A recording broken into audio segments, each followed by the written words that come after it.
그럼 그거를 더 정확하게 이해하려면 조금 과거로 올라가야 될 것 같습니다.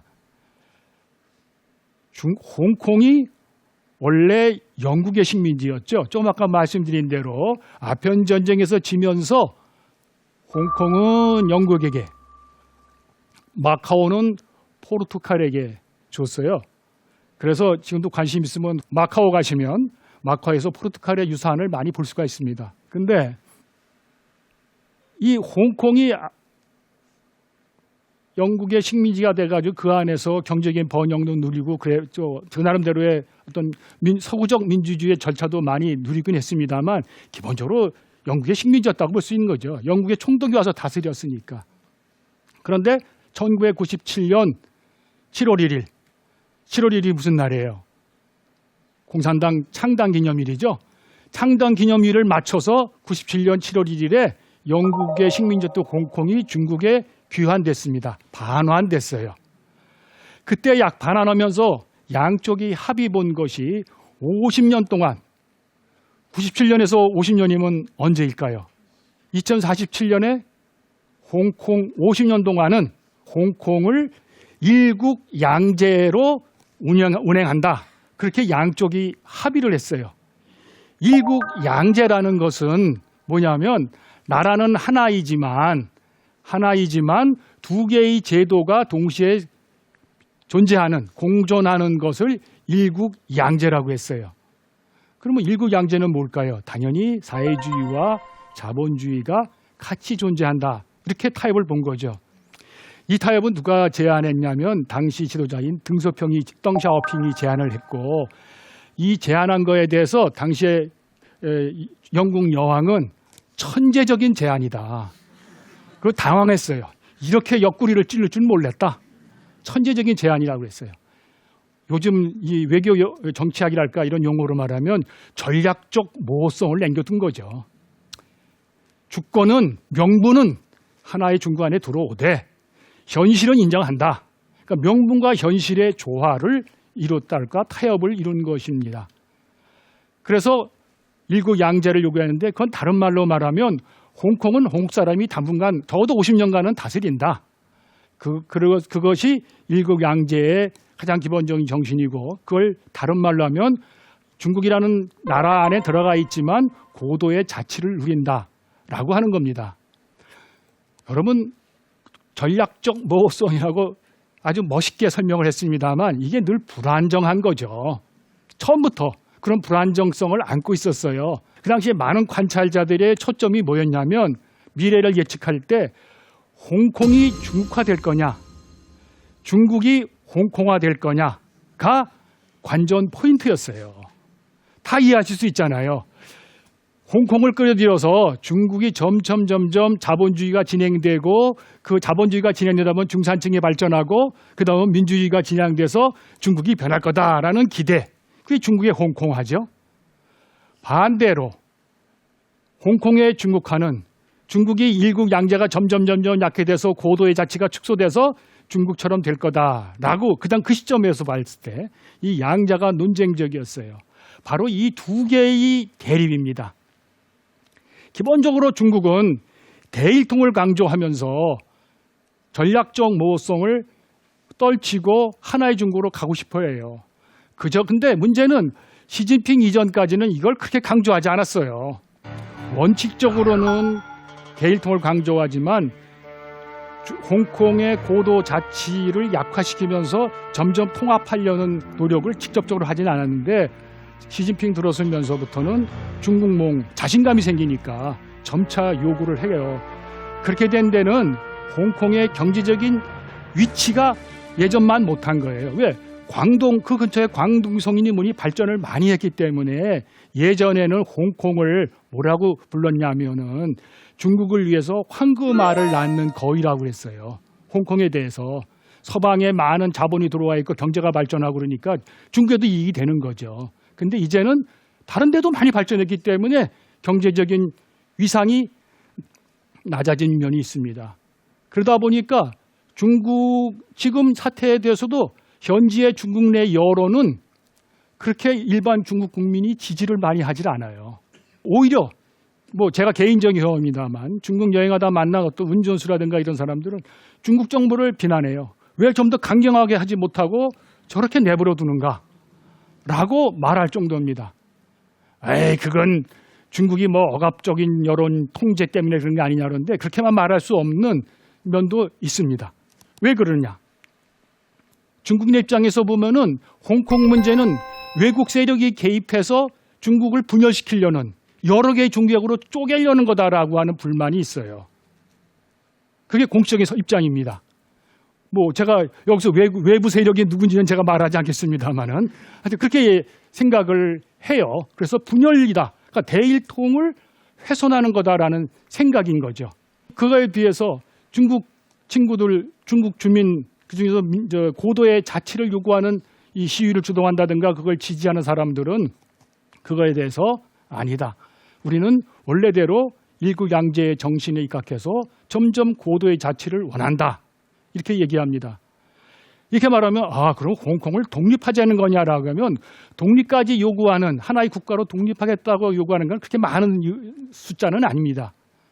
그래서 중국의 그 본토파들은 고도의 자치를 요구하는 건 분명하고 그것이 일국양제의 정신에 합당하다고 보는 거고 중국 사람들은 분열책동이라고 보면서 뭐라고 얘기하냐면 영국 식민지 하에서 홍콩이 누렸던 민주적인 경험이라는 거는 식민지 하에서 왜곡된 민주주의다.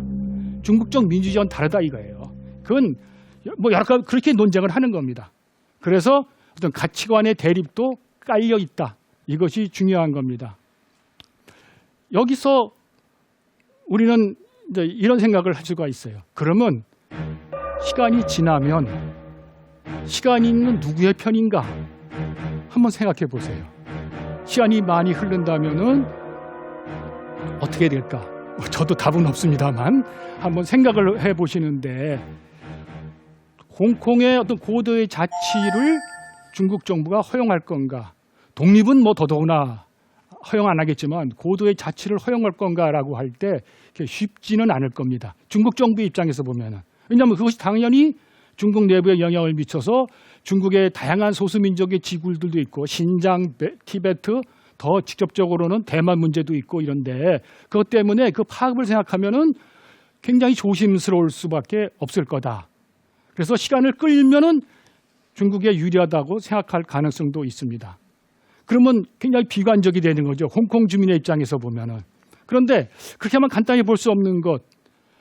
비록 작은 인구수도 적고 그렇지만 땅덩어리도 작지만 홍콩의 주민들이 바로 얼마 전 11월 24일이죠. 구의원 선거를 해서 그 직접 선거거든요. 유일하게. 직접 선거를 통해서 한 70% 좀 넘는 71%든가요? 70% 좀 넘는 투표율을 보였어요. 전에 없던 일입니다. 동시에 80%가 넘는 소위 민주파, 그러니까 중국을 지지하는 게 아니고 친중파가 아니고 홍콩 자치를 요구하는 민주파 구의원들이 직선제로 당선이 됐어요. 이건 굉장히 중요한 겁니다. 그렇게 민의를 뭐 폭력적인 시위냐 아니냐 그런 문제를 떠나서 다수 주민들의 의지사가 거기 결합되어 나타났던 거죠. 그거를 어떻게 평가할 거냐라는 것도 중요합니다. 왜? 올해 일어났던 홍콩의 시위에서 요구했던 게 5가지인데 5가지 중에서 제일 중요한 게 직선제 요구예요. 중국이 홍콩의 선거제도가 복잡하지만 그들이 요구한 직선제는 2가지입니다. 국내 언론에서는 보통 행정장관이라고 하는데 행정수반이에요. 최고 책임자죠. 수반이 간선제입니다. 그거에 대한 직선제를 요구하는 거고 또한 입법원이 있는데 모든 것을 의회 비슷한 건데 그거를 직선제를 요구하는 겁니다. 지금 허용되어 있는 직선제는 구의원만 직선제가 가능해요. 나머지 2군데에 대한 직선제를 요구하는 건데 바로 직선제가 되면 이런 결과가 나올 수도 있다는, 물론 보기에 따라서는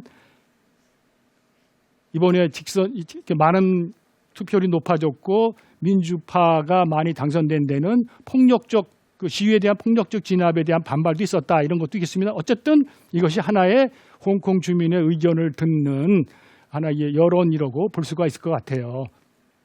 그런데 홍콩 자체 내에서도 그런 민주적인 요구가 있는 것을 중국이 어떻게 해결할 건가? 어떻게 수용할 건가라고 하는 것은 중요한 문제입니다.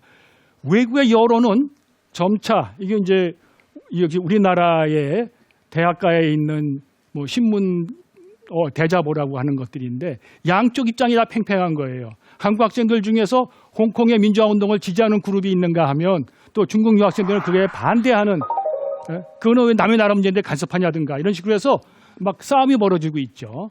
근데 이런 일을 통해서 해외에서는 홍콩 주민들의 민주화 운동에 연대하는 면도 나타나고 또와 동시에 중국에 대해서 좀 꺼리는 또 강하게 말하면 중국에 대해서 반대하는 반중 정서도 확산될 위험이 있는 거죠. 그러니까 이 사태가 홍콩 사태가 중국 내부의 민주주의 문제에 대해서 질문을 던지는 집단적인 행동이면 동시에 해외에서도 중국에 대한 태도를 반중 태도를 특히 조성하는 요인이 될 수가 있습니다. 저는 시간은 결국 누구 쪽이냐, 누구 편이냐라는 질문과 관련해서 한번 이런 생각을 해보게 됩니다. 오늘 강좌의 질문, 중국은 하나인가? 제 강의를 쭉 따라오신 분들은 이미 어떤 마음속으로 어떤 답을 찾으셨을 수 있어요.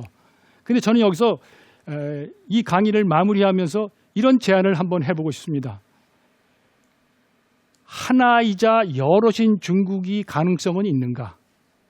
하나이자 여럿인, 뭐 한자를 일즉 다여 다즉 일이다 라고 하는 이 가능성이 있는가에 대해서 한번 생각해 보자고 말씀드리고 있습니다. 이것은 단순한 이상론을 펴자는 것만이 아니고 오늘 강의에서 강조했던 청조의 경험으로 돌아가 보겠습니다.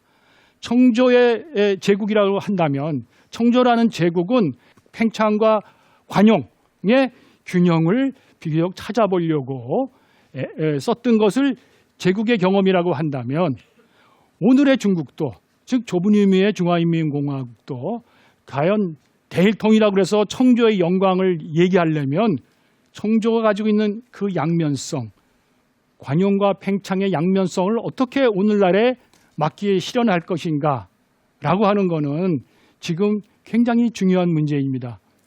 이것이 직접적으로 우리는 좀 먼 얘기처럼 들릴지 모르지만 대만의 경우에는 직접적으로 거기에 영향을 미쳐요. 홍콩 사태가 난 이후로는 대만에서는 대만만 해도 홍콩처럼 될까 봐 걱정을 많이 하는 거죠.